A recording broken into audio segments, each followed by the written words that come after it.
오늘 신학 정립은 이중 계시와 융합 계시의 신학을 정립하도록 하겠습니다. 우선 오늘 제가 본문에서 본문의 의도가 그대로 융합 계시론을 여러분에게 정립해 드렸는데, 이 구유복음을 정립하면서 늘 문제가 되는 게, 그게 내 개인적 생각이냐, 성경이 과연 그러냐, 그런 점에 대해서 꽤 의문이 생길 수도 있고 그런 사람도 있습니다. 그래서 저는 가능한 한 그것이 성경에서 얼마나 계시한 것인지를 세미나도 그렇고 실제로도 정립해 드리는데 나름대로 총력을 기울이고 있어요. 그러나 마찬가지로 융합계시론이 과연 성경적이냐라는 점에 대해서 오늘 본문으로도 뭐 성경적인 이의가 없어요. 그러나 좀 더 이것을 성경적으로 여러분이 정확하게 정립해 두는 것은 이 융합계시론뿐이 아니라 구유복음 자체에 대한 여러분의 확신이 더 굳어질 수 있다, 그렇게 여겨집니다. 아까 2부 설교 끝나서도 말씀을 드렸습니다만은, 기독교는 절대적인 성경의 기준이에요.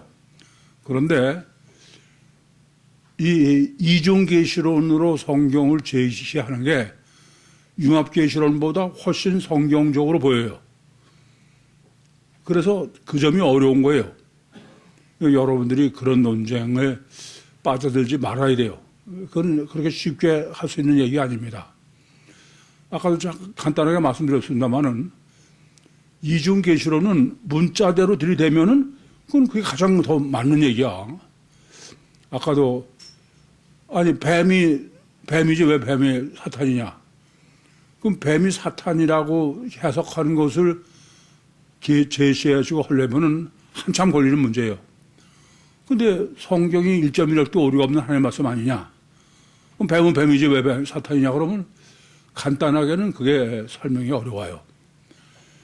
그래서 그런 문제뿐이 아니라 우리는 또 이중계시의 양다리 신앙이 융합신앙보다 성경적일 뿐 아니라 실제로도 그게 우리가 보기에는 신앙이 더 좋은 거로 보이는 거예요. 뭐 여러 번 예를 들은 말씀입니다만은, 사실 제 눈으로 보면 한심한 얘기인데도 뭐 유대교인이나 또는 회교도나 기독교도 마찬가지예요. 봐서 열심으로 하면 신앙이 좋은 거로 보이는 거야. 그래서 구유복음은 맨 처음부터 여러분이 뭘 열심으로 하면 저 안 된다, 그건 절대로. 그럼 보기에는 신앙이 좋은 것 같죠. 신앙이 없는 거다, 그렇게 말씀을 드리는데, 그게 오늘 지금 이 이중계시론과 융합계시론에서 더 명백하게 드러나는 거예요. 문자적으로 지키려면은 그래, 거기서 조금 더 벗어나면 두려운 거야. 그러니까 철저하게 그대로 헐어드는 거죠. 그게 과연 성경적이냐. 그러나 그런 정립이 안 된 사람의 입장에서 보면은 그 사람이 신앙이 좋다, 그렇게 볼 수 있는 거예요. 그래서 이 점의 정립은 대단히 중요하다. 우선 이중계시론은 원칙적으로 구약이죠. 예, 구약은 이중계시고 신약은 융합계시다. 전체적으로는 그게 전체 프레임이에요. 그래서 구약에서의 그 이중계시론은 양다리 신앙이라고 그랬죠. 제일 쉽게 십계명을 신계명과 사람계명으로 나눠서, 신계명은 신계명대로 지키고 사람계명은 사람계명으로 지키는 것이니 그 이중계시 양다리 신앙이니까 그걸 따로따로 보면은 다 구약의 신앙이 더 좋은 것으로 그렇게 보이는 거예요.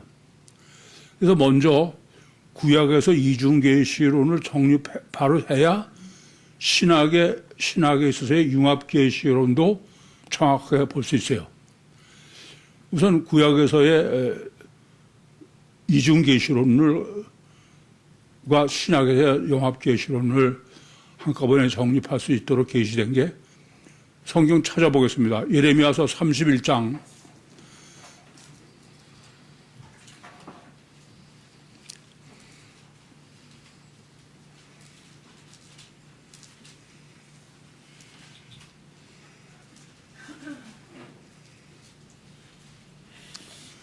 31장 31절과 32절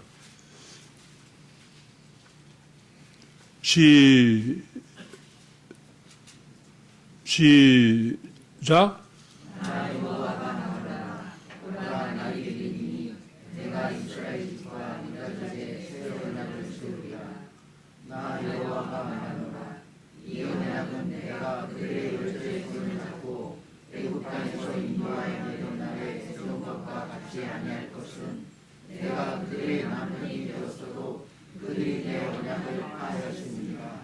이거 보세요.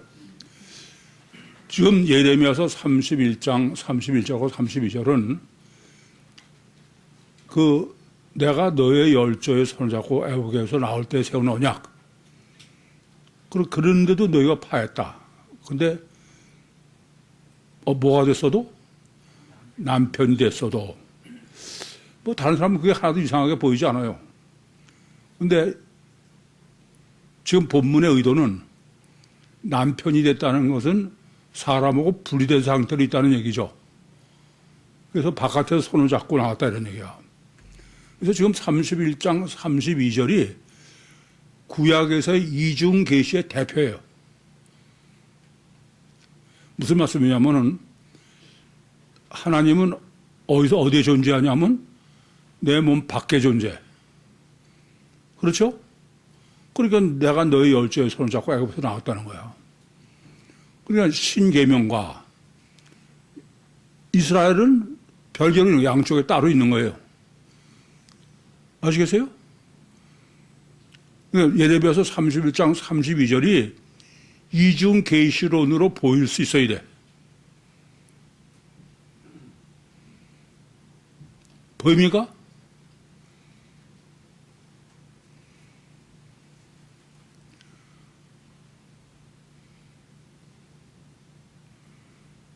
몸 밖에 있다는 얘기는 하나님과 인간이 교제를 하긴 하는데 그건 따로 존재하면서 몸 밖에 있다는 이걸 강조하는 이유는 그러면서 그게 남편이라는 얘기예요. 그것은 신계명과 사람 계명 또는 신의 속성과 육의 속성이 양립되게 되어 있다 이거예요. 그러니까 신은 그러면 어떻겠냐? 숨겨 있고 표적이나 보이는 거는 오늘대로 보면 후오는 보이게 다 있는 거예요. 하나님이 애굽에서 나올 때 여러 가지 표적을 행하셔. 행하셔서 그 결과는 체험을 하는데 하나님 보여 안 보여? 안 보여요. 그걸 지금 보인 대로 표현한 게 남편인 거예요. 그러니까 이 말은 지금 사람과 분리된 상태로 계신 거예요. 이해됩니까? 그러니까 신은 신대로 그래서 매번 표적을 행하실 적마다 이를 인해서 너희가 나를 여호와인 줄 알라. 그것은 하나님은 안 보이고 나타나는 결과만 보여. 그게 크립토노기로 하면은 하나님은 숨어 계신 거죠. 감추신 거야. 결과만 나오는 거죠. 그게 구약이다 이겁니다. 구약에서는 하나님은 계시긴 계신데 하나님인지 아닌지를 알아요 몰라요? 전혀 모르는 거예요. 결과만 가지고 보니까. 그래서 표적을 행하실 적마다 나를 이것으로 나를 여호와인 줄 알리라. 이게 구약의 거의 시작부터 끝까지의 성경에서 하나님이 하시는 거야. 여러 가지 가사 전쟁에서 구원하셔도 많은 역사를 하셔. 사사기 때도 항상 이를 인해서 너희가 나를 여호와를 아는 줄 알라. 그 말은 하나님은 별도로 숨어 계시고 결과만 아는 거예요. 다시 말하면 인간은 어떤 방법을 동원해서도 하나님을 실제로 아는 건 불가능해. 볼 수가 그런 건 전혀 안 되는 거예요. 그를 초감지, 초의식, 초의라고 그러는 거죠. 그래서 결과로만 아는 거다 이겁니다. 이렇게 구약에서는 인간 쪽과 신을 이중으로 계시해서 그래서 신앙도 인간관계의 신앙과 신관계의 신앙을 이중으로 하는 거예요. 그러니까 하나님을 섬길 때는 성전에 가서 섬기고 인간관계는 인간관계대로. 여러분도 다 그렇게 해본 거고 그렇잖아요? 그건 구약이다 이겁니다. 그게 지금 예레미야서 31장 31절하고 32절이야. 그런데 이렇게 이중 계시로 그러고선 양다리 신앙을 생각을 하면은 하나님의 계명을 지켜 안 지켜? 그거 가지고는 안 된다 이겁니다. 그러면 그것으로 끝나는 사람은 하나님하고 상관이 없는 거야.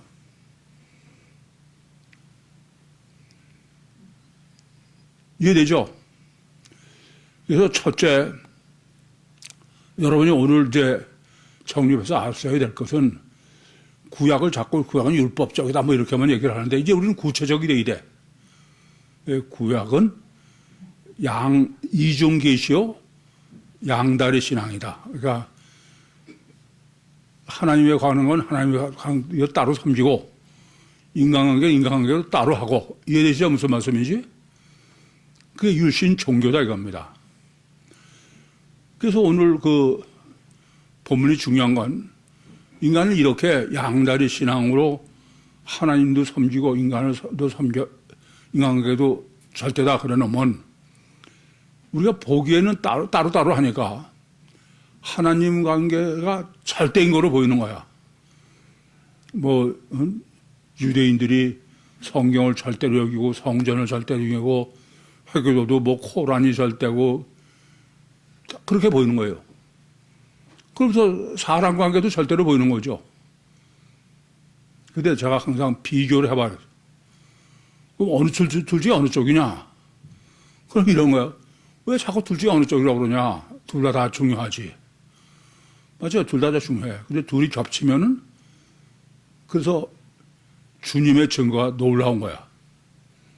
누가복음 10장 25절에서 37절을 선한 사마리아 사람은 그건 틀림없이 질문을 계명 중에 제일 큰 게 뭡니까? 그럼 예수님이 하나만 하셨으면은 물론 그것은 다 설정하신 거니까 주님께서 신명기 6장 5절로 신계명이 절대라는 얘기야. 어느 게 크냐는 얘기는. 그래서 마음을 다하고 목숨을 다하고 뜻을 다해 주 너의 하나님을 아합해라. 이와 같으니 내 이웃을 네 자신같이.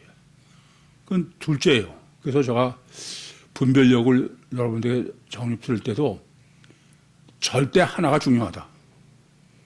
그 두 번째는 전혀 중요한 게 아니야. 성찬주도 떡이 첫 번째면 그게 절대고 구약에서는 인방과 설주에 필요한 게 절대고 둘째는 이스라엘 안 한 거예요.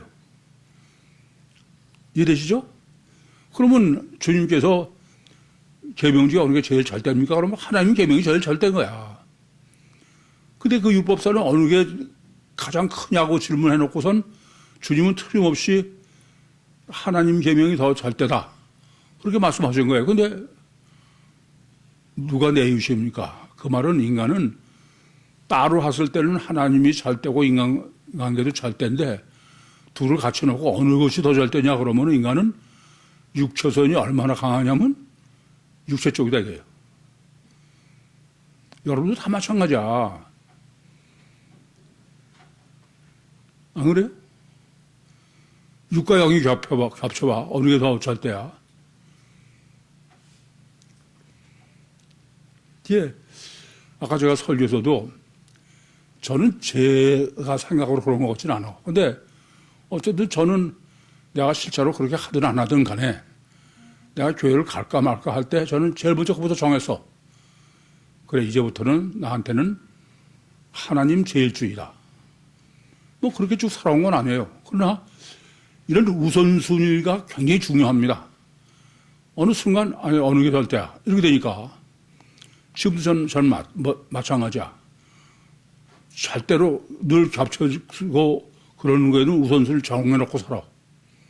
어떻게 하느냐. 우선순위, 지금 시간이 없어. 그럼 지금 뭘 꼭 해야 되냐. 그럴 때 저는 우선순위가 난 설교야. 그래 놓고 그 나머지는 뭐 시간이 되면 그렇게 안 하는 거 그런 거죠. 저는 그렇게 생각해요. 여러분들이 교회 나올 때는 저 세미나 때도 그건 수없이 말씀드렸어. 교회 나올 때는 여러분의 우선순위는 뭐야? 저는 그렇게 생각해. 여러분의 신앙 수준이 어떠든지 상관없어.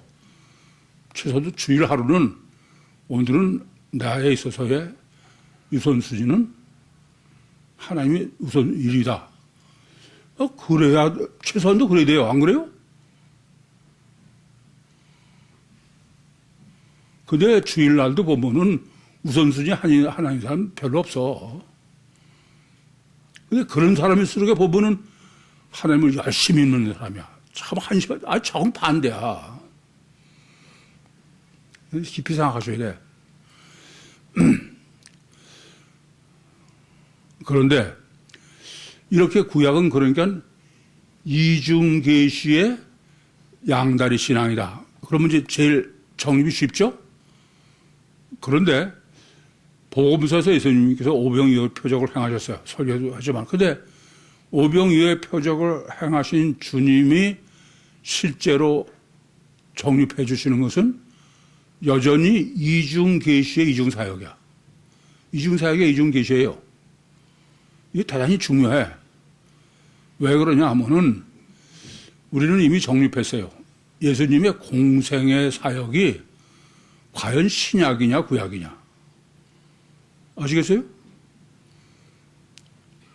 근데 오병이어의 표적은 공생의 사역의 대표야.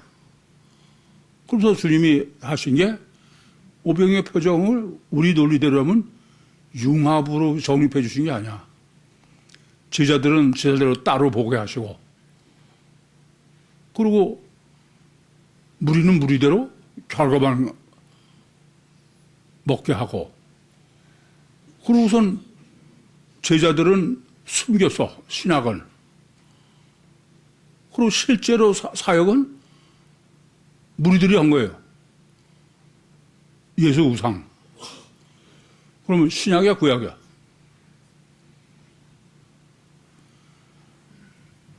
공생사역은 여전히 구약이야.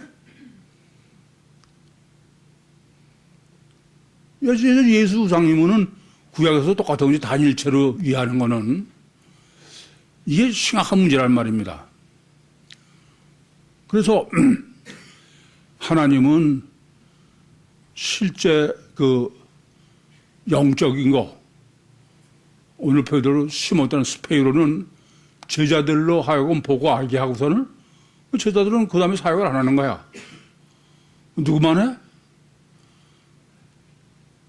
무리들만 예수 우상 본 거. 그게 복음서예요. 그래서 이미 우리는 정립했어. 예수님이 복음서 사역을 다 해봐도 복음서 갖고도 그건 예수를 죽이는 거에서 십자가에 못 박아서 알고 계시는 것 같지만 그건 신약이 아니다. 그래서 할 수 없이 예수님은 다시 우리가 지금 보는 복음서는 다시 계시하신 것이다. 신학을 위해서. 그럼 신학을 위해서 분리돼서 계시한 게 뭐냐면 제자들인 거야. 제자들은 계속 보면은 아니 그 산상복음에도 전반 5, 6, 7장은 전부 제자들을 위한 거야. 근데 그걸 기껏해서도 제자들은 그런 영적 사역을 해본 적이 한 적이 없어. 그게 쿠룹토를 정말 철저히 계시하고 있는 거죠. 감추시는 거지. 그거는. 그런 생각해봐. 복음서 사역 때도 감추시고,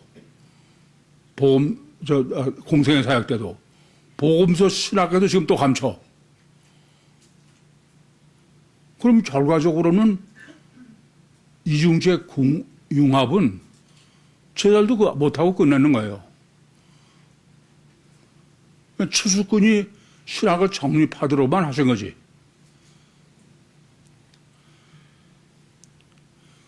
따라서 제자들과 무리를 나누셔서 하시는 것은 복음서의 공생의 사역도 여전히 이중사역, 이중계시다.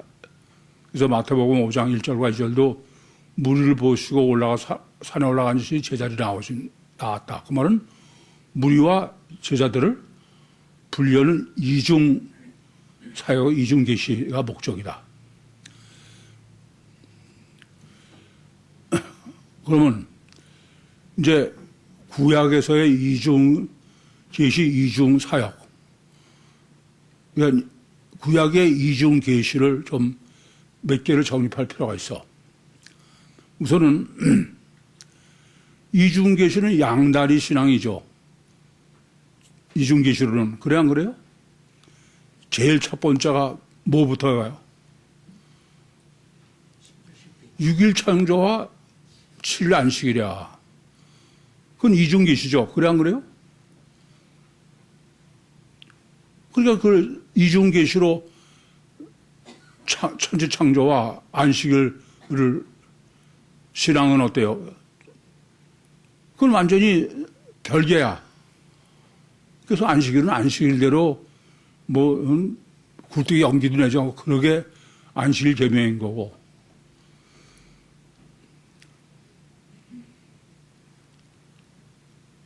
창세기 1장, 그건 또 보면서 합시다. 이건 융합계시론이 됐기 때문에 이것이 제대로 볼 수 있는 거예요. 1장 24절에서 25절. 시작.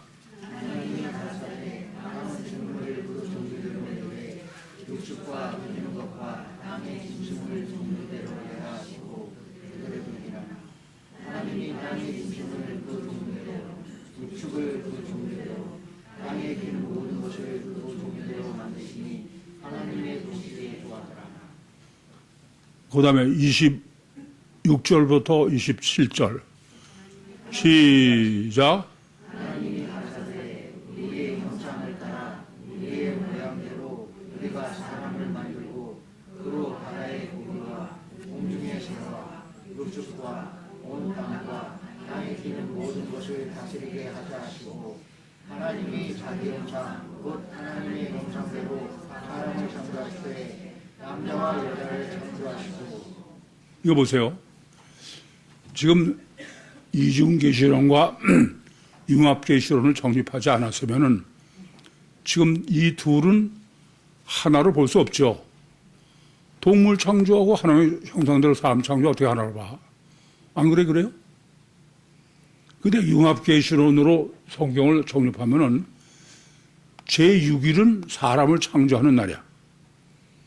근데 사람을 창조하시면서 그냥 하나님의 형상대로 사람을 창조하고만 한 게 아니라 앞에 육축을 창조한 것을 24절과 25절 하고 그 다음에 사람을 창조하신 거야.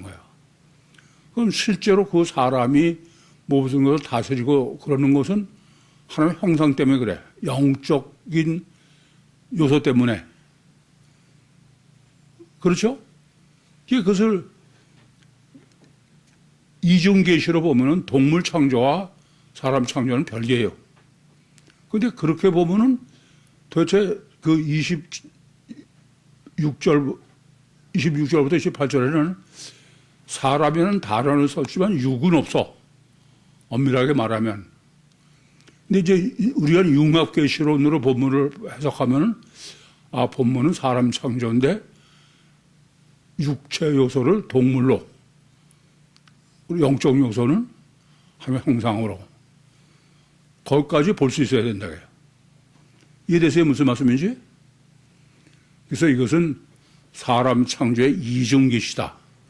이중계시를 어떻게 하냐면은 이건 하나로는 도저히 할 수가 없어.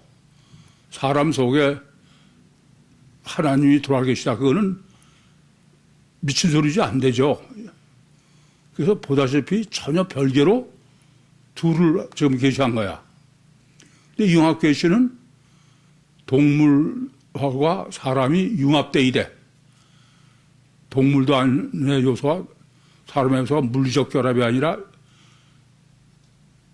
화학적 결합으로. 그래야 사람이 되는 거예요. 그것은 융합계시로는 사람 계시다. 거기까지 해석을 할 수 있어야 된다. 그런 얘기입니다.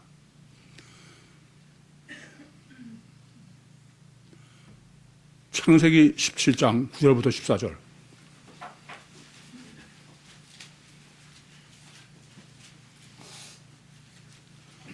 창세기 17장 9절부터 14절. 시작.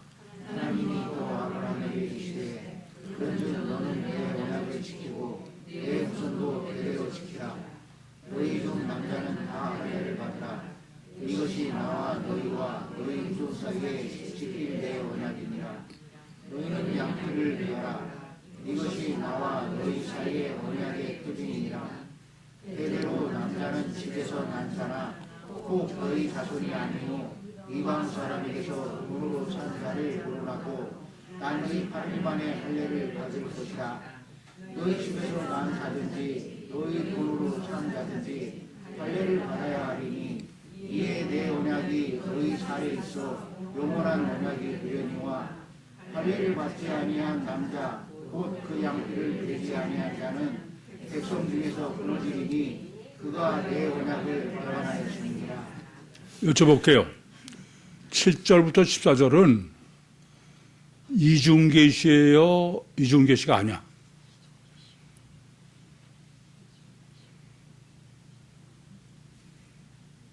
네?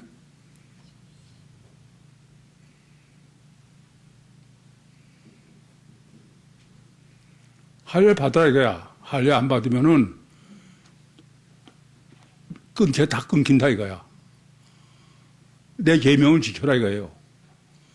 그러면 이게 이중계시냐, 이중계시가 아니냐야.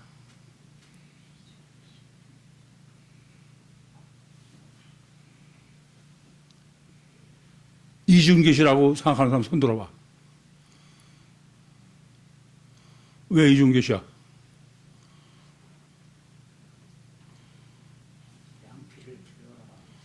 어? 양피를 비는 거는 그건 전부 그게 무슨 이중계시야? 그건 육적이지. 어디?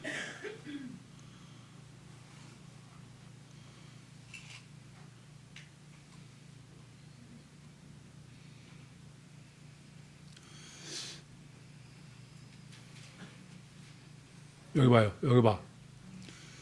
이게 이제 우리가 앞으로 성경을 해석할 때 대단히 중요한 문제야. 이건 단일 계시가 아니야, 이중 계시야. 그런데 계시할 때 어떠냐? 스페인으로 생각한 영은 크립토에 숨겨 있어. 무슨 말인지 아시겠어요? 그러니까 이중 계시론으로 보는든 단일 계시로 보는든 간에 이걸 이중 계시론으로 보는 사람은 다 그냥 이거는 육적 할례만 하면 된다. 이해돼요? 그러니까 이것은 육적 할례의 이중 계시의 부분이지 하나님의 계시가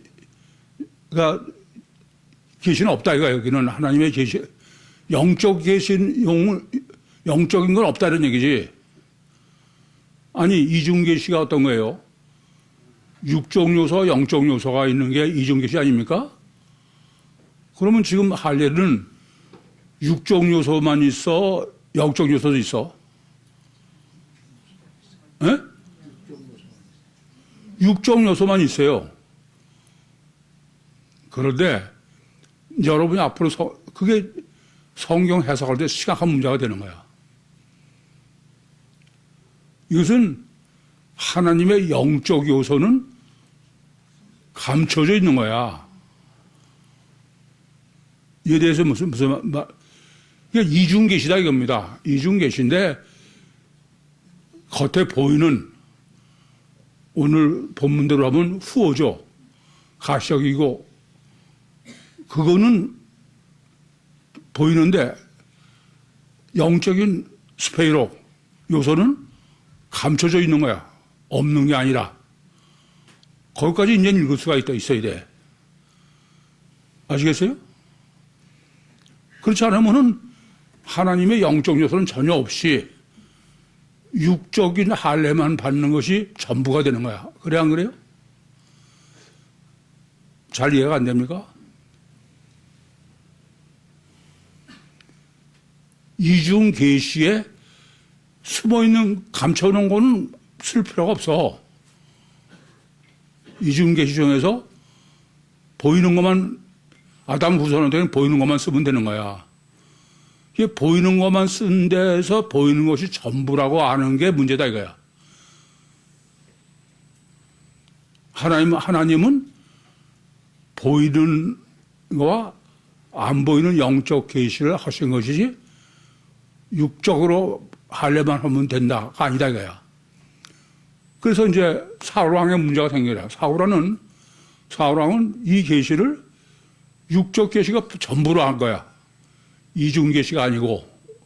그래서 이방인은 육적 계시를 받지 않은, 할례를 받지 않은 사람한테 육적 할례를 받은 내가 죽는 건 모욕이다. 그래서 자살을 한 거야. 그건 뭐가 문제냐? 사울왕은 육적 계시가 전부였던 거야. 그러니까 그렇죠. 근데 영적인 할례가 숨겨 있다, 감췄다. 그것까지 생각하면 얘기가 틀려져. 제 말씀이 이해됩니까? 이런 점을 우리가 바로 알아야 돼.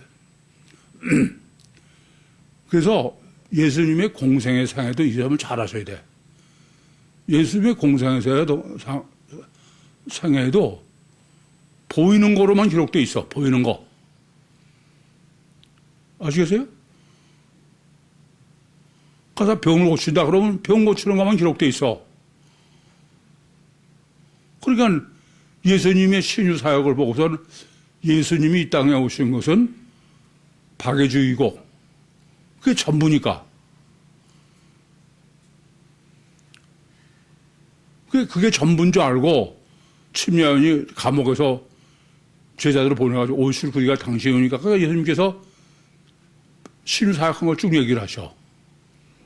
그럼 예수님은 단일 계시로냐 이중 계시로냐? 이중 계시에 숨겨 있는 건 말씀 안 하신 거야.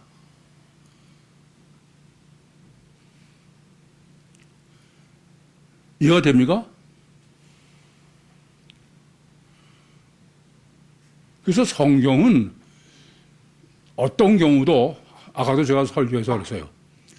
사람이 이중체이기 때문에 이중 계시를 사람은 명확하게 이중 계시를 하시는데 성경은 똑같은 법칙을 썼다. 모든 것을 다 이중 계시지 단일 계시는 없다. 그래서 단일 계시로 보이는 데서 이중 계시를 읽을 수 있어야 돼. 그걸 읽을 수 있어야 그 둘을 융합을 해야 융합 계시가 되는 거예요. 왜 융합 계시가 안 되냐 하면은 단일 계시로만 보고 영적 요소는 없는 거로 생각하니까 그런 거야. 가서 조금 전에 할례 경우 할례를 그럼 할례가 왜 그렇게 하나님이 할례라고 그러냐? 그는 제가 정립한 것은 이중 계시의 융합 계시죠. 그건 할례는 할례 자체가 목적이 아니라 하나님께서 왜 사람을 무할례 상태로 태어나게 하셨냐? 그 다음에 할례가 잘대라고 해놓으셨냐? 그것은 인간은 육체우선 이중체의 주체가 영인데 그래서 하나님과의 관계는 절대적으로 육체를 부인해야 된다. 그게 이중 계시의 융합 계시로 해석한 거야. 이해돼요? 무슨 말씀인지? 그 사울왕은 육적으로는 계시를 할례를 받았지만 그건 이중 계시가 아니야. 단일 계시로 그냥 육적 할례만 받으면 다지. 그러나 이중 계시로는 육체를 부인한 게 아니야.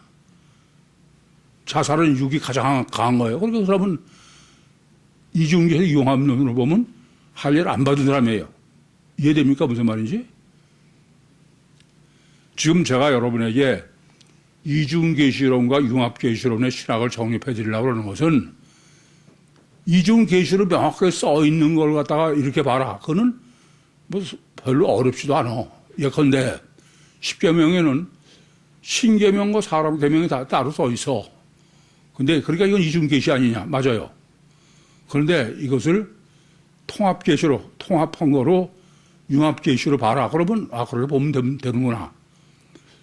그건 간단한데, 우리가 봐가지고서는 이중계시로 보이지 않는 거야.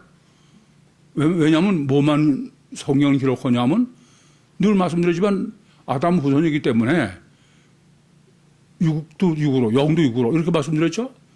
실제로 인간에게는 육으로 계시된 것만 써놓은 거예요. 그럼 그게 육이 전부로 보는 것은 그것은 성경을 잘못 보는 거다 이겁니다.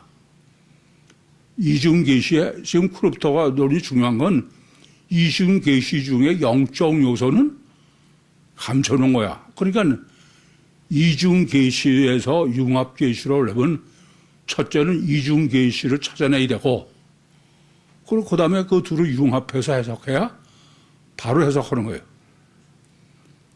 이해되십니까? 그래서 이중계시를 이제 융합계시로 하는 거는 어렵지 않아. 그러나 아까도 말씀드렸지만 과연 이중계시가 단일 융합계시로 해석하는 게 옳으냐? 그부터 정립을 해야 돼. 그래서 지금 제가 말씀드린 거는 우리가 육으로 보면은 구약도 구약이고 신약은 신약 같지만은 실제로는 여전히 서신서를 말할 것도 없거니와 복음서에도 주님의 복음서 사역하신 내용 자체는 여전히 이중 사역의 이중 계시다. 그걸 오병미어 표적에서 정립해 드린 겁니다. 그러면 이게 이중 계시냐 단일 계시냐가 분별을 먼저 하지 않으면은 그러면은 융합 계시로는 성립하지 않는다. 거기까지 지금 해드린 거예요. 그래서 다시 이제 예레미야서 31장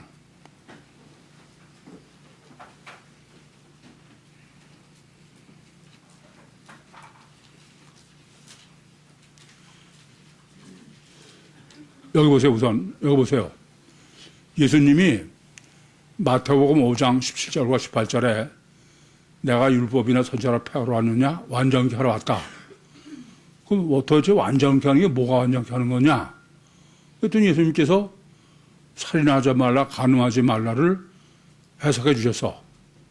근데 그것은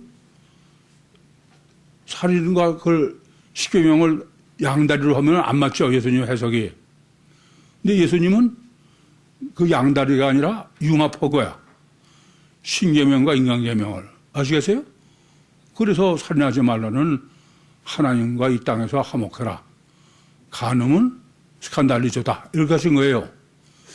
그럼 예수님의 이런 성경관이 옳으냐부터 해야 돼. 우리는 그냥 무조건 예수님이 옳다. 그렇게 해서는 안 되는 거예요. 완전하게 정리를 해야 돼. 그럼 예수님의 모든 것은 뭐로 해석해야 돼요?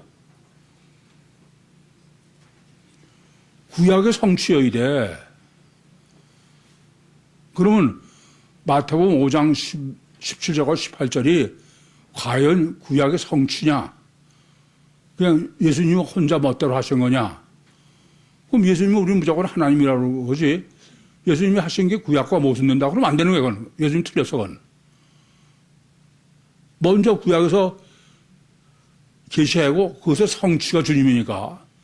예수님 표현도 그래요. 내가 율법이나 선지자를 폐하러 온 줄 아느냐. 그 말은 율법과 선지자가 옳다 이런 거예요. 그런데 그것을 완전하게 하러 왔다고 그러셨어. 그럼 구약부터 완전하게 정립을 해야죠. 그래서 조금 전에 예레미야서 31장 31절로 32절은 이중계시는 정립해 드렸죠. 예?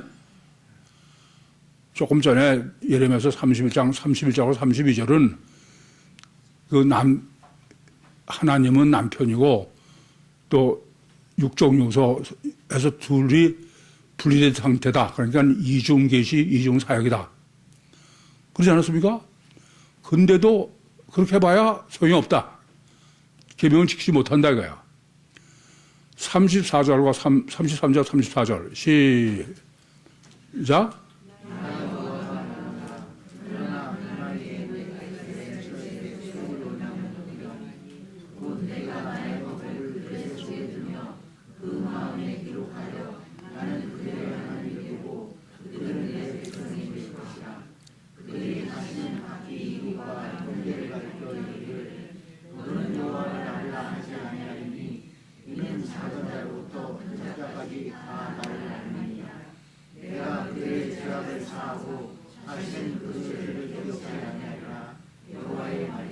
이거 보세요. 31절, 32절은 이중계시의 양다리 신앙이어서 우리 지금까지 한 거로는. 그렇죠? 근데 양다리 신앙을 해도 계명을 지키지 못한다 이거예요. 그래서 둘을 이제 합해. 융합으로. 양다리를. 그게 뭐야? 33절과 34절이야 그게.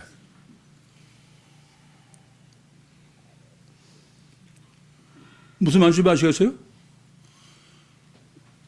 신적인 요소인 여호와 하나님과 이스라엘, 출애굽한 이스라엘은 둘이서 양다리로 존재하는 거야. 그래, 그렇게 해도 그럼 사람들은 양다리 신앙으로 하나님의 법도 지키고 사람의 법을 지켰다 이겁니다. 근데 그렇게 봐야 하나님의 계명을 지키는 게 아니다 이거야. 그래서 새 언약은 어떤 거냐면은 이 둘이 융합돼야 새 언약이다 이거야. 그 융합된 게 뭐예요? 소개. 이해돼요? 그게 마태복음 5장 17절 18절인 거야. 내가 율법이라서 폐하는 게 아니라 완전케. 어떻게 하는 게 완전케 하느냐.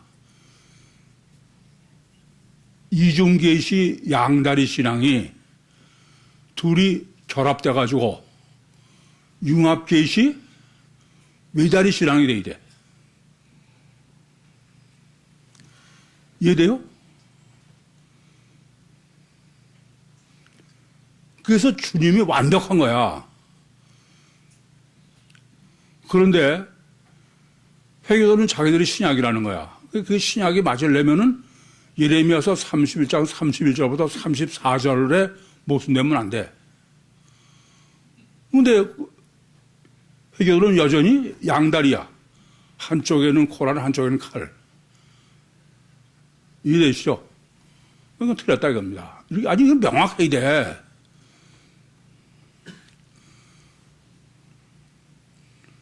아시겠죠? 자, 그러면 이제 여기까지 됐으면은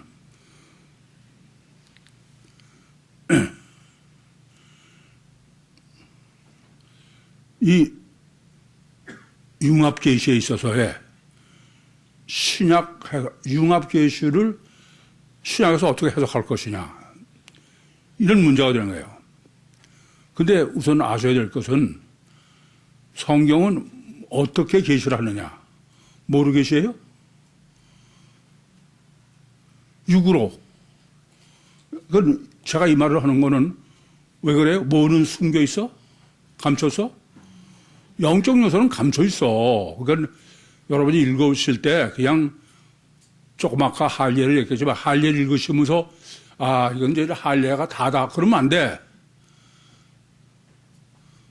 할례를 그건 육적으로만 했지만 감춰 놓으신 거야. 영적 요소는. 그러니까 성경은 융합계시라 성경은 뭐만 겉으로 쓰냐 하면은 우리가 보는 팩트 사실만 쓰는 거야. 사실만.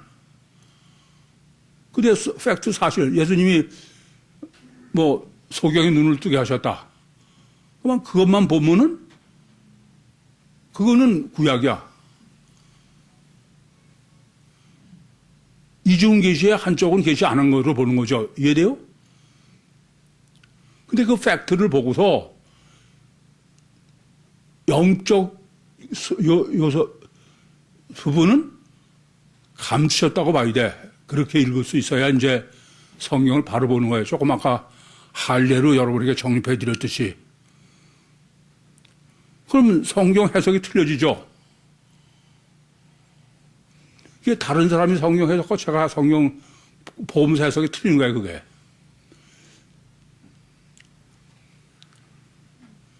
가장 대표적인 게 4명이 중풍병자를 하나 데리고 와서 뜯어내려가지고선 중풍병자가 고침을 받는 거예요. 그런데 이렇게 팩트, 보이는 사실만 가지고 성경을 해석하는 사람은 예수님이 능력이 많아서 중풍병자를 고치시고 낫다 이렇게 하는 거야. 근데 주님은 실제 주님의 뜻은 어디 있어요? 속에서 죄 사함 받는 영적인 것을 보이도록 하신 거야. 이해되시죠? 그러니까 이중 계시를 융합으로 해석할 수 있어야 된다 이런 얘기입니다. 항상 계시는 팩트, 사실만 기록해서 근데 그 사실을 기록한 것을 사실만 보는 사람은 그건 여전히 구약이다 이겁니다. 첫째는 사실을 기록한 거에서 뭘 받아야 돼? 뭘 읽을 수 있어야 돼요? 감춰놓으신 영적, 그 보이는 팩트가 전부로 아는 사람은 그건 틀린 거야. 그래서 예수님이 공생의 사역 때 뭐 대표적으로 많은 병자를 고쳤다. 그래서 예수님은 사랑이 많은 시간, 그 사람은 감춰있는 영적 요소는 없는 거예요. 그래서 예수님께서 침례요한에 오실 게 당신이 오니까 그건 내가 맨날 얘기해도 이건 설명은 불가능해. 그러니까 팩트만 얘기하셔. 안전뱅이를 오죠. 이렇게만 하는 거예요. 그러니까 우리는 차원이 틀려. 이부터 성경을 여러분 보시는데도 전혀 틀려져야 돼. 그래서 신약 성경에서의 그러면 신약 성경, 구약 성경도 마찬가지예요. 이제는 우리는 구약도 어떻게 읽어야 돼요? 연합 계시로 읽어야 돼. 아니, 원래는 목적은 연합이니까.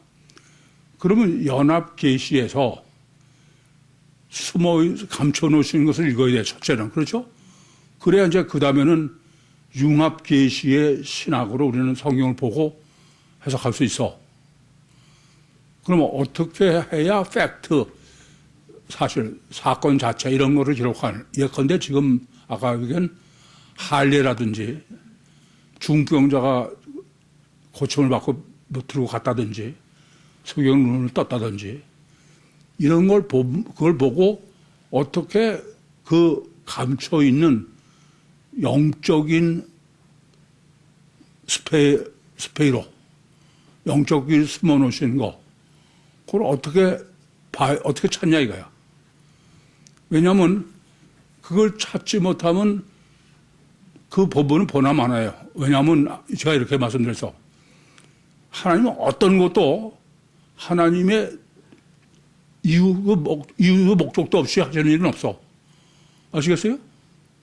그럼 영적인 것을 찾아낸다면은 뭘 알아내야 찾아내는 거야? 하나님이 주님이 그걸 하시는 이유와 목적을 생각해야 돼. 그러니까 왜 할례를 그 이유와 목적을 생각해야 돼. 왜 주님은 많은 병자 중에 38년 된 사람만 고치고 숨으셨나? 이유와 목적을 생각해야죠. 안 그렇습니까? 그게 바로 이유와 목적을 생각하는 게 하나님의 뜻을 헤아리는 거야. 우린 자꾸 하나님 뜻이 너무 어렵다는 거예요. 막연하고 어렵죠? 아니에요. 성경을 보시면서 늘 왜 하나님은 아무리 작은 것도 이유나 목적이 없이는 할 수 없어. 그럼 왜 이러셨을까?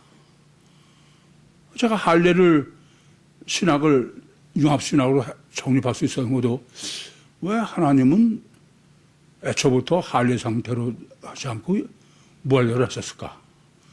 이유와 목적을 생각해야 돼. 왜 하나님은 엘로힘으로만 했을까? 지금 신론으로 본다면. 그 생각을 안 하고 보면 성경은 아무 백날 봐도 소용없어.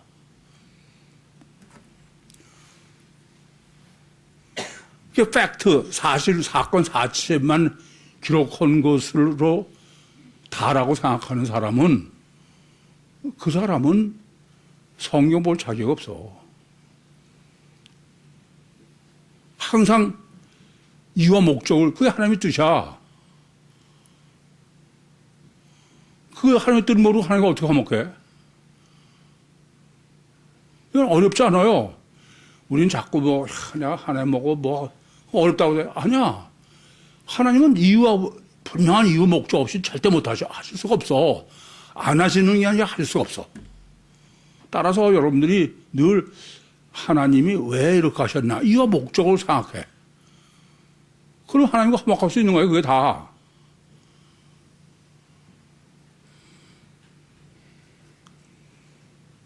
이해됩니까?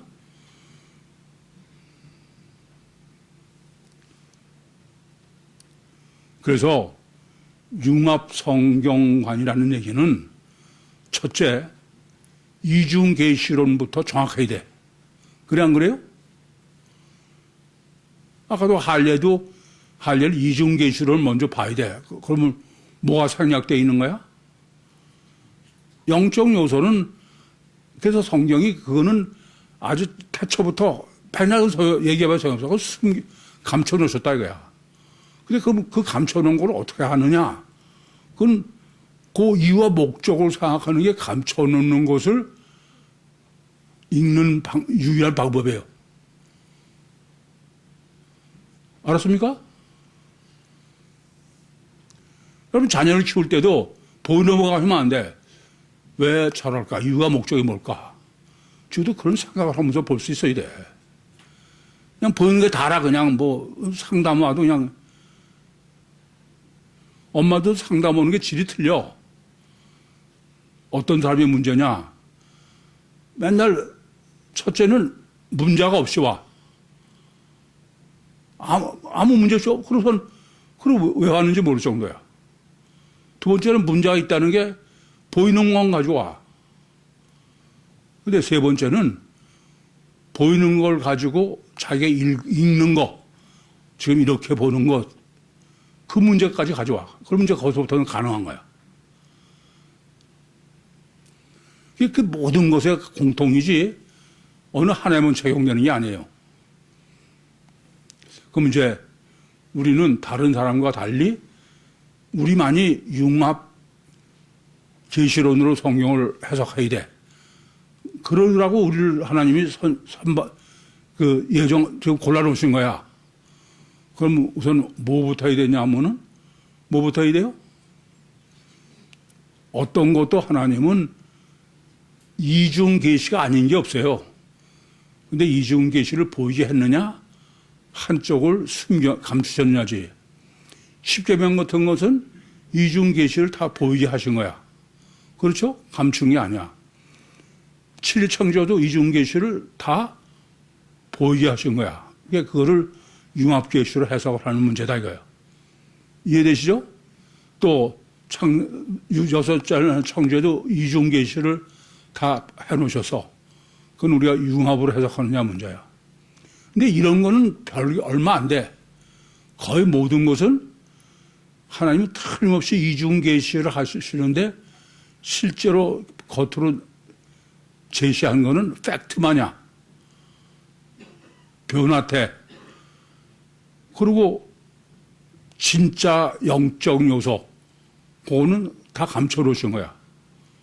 그래서 모든 것을 보실 때 첫째는 이중계시론으로 생각하고 그 이중계시론에 그 숨은 게 그게 하나님의 뜻이야 이제. 그게 뭐냐? 그거는 지금 그 팩트를 하시는 이유와 목적을 생각해야 돼. 그럼 그게 바로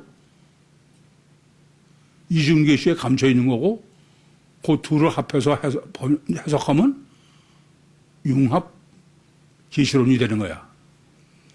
명확합니까? 아직도 증감한 게 민가해? 됐어?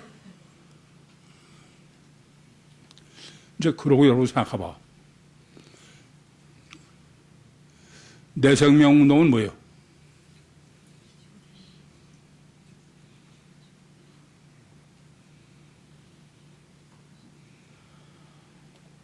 제가 내 생명 운동을 정립하는데 얼마나 고민하고 했는지 알아요?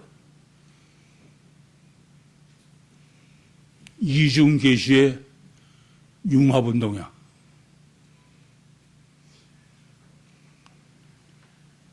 그걸 개떡같이 여겨. 참, 진짜 한심해. 제가 수도 없이 말씀드렸어. 본문 보겠습니다. 이에 제자들이 나와 가로되 바리새인들이 이 말씀을 듣고 엽석하게 된 줄 아시나이까.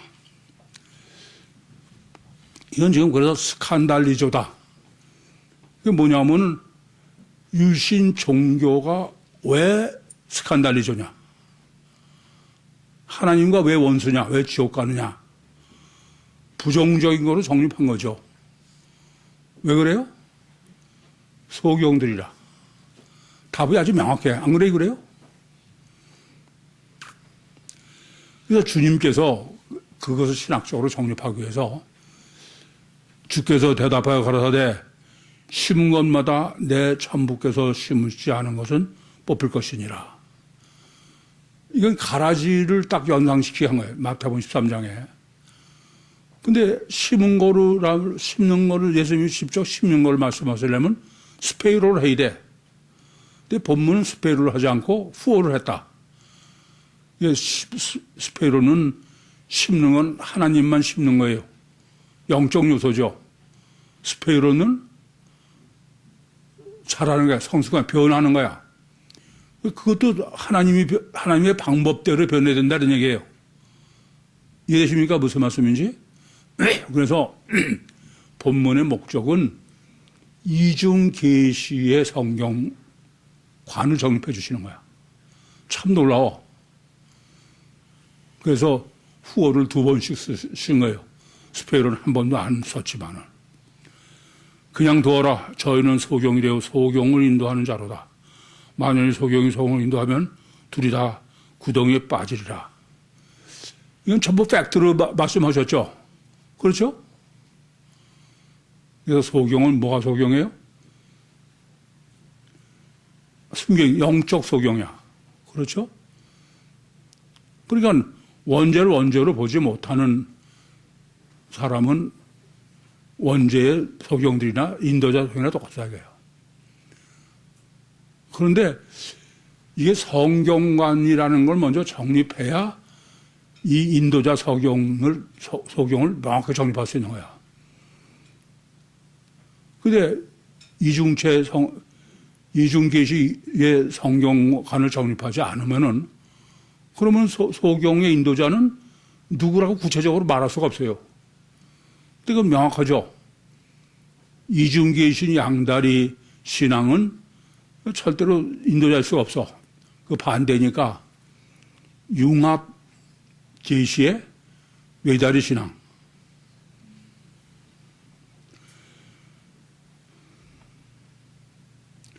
둘 다 쌍수야. 그 암프로테스라는 말은 인도잖아. 둘 다 소경 똑같이. 그러니까 둘 다 뭐예요? 원죄니까. 아시겠죠? 질문 있습니까?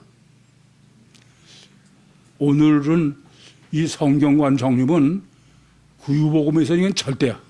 아니, 모두 사람이 절대지만 다른 사람은 백날천하게 얘기해봐야 무슨 소리인지도 모르는 거고.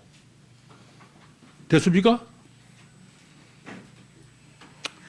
마치겠습니다.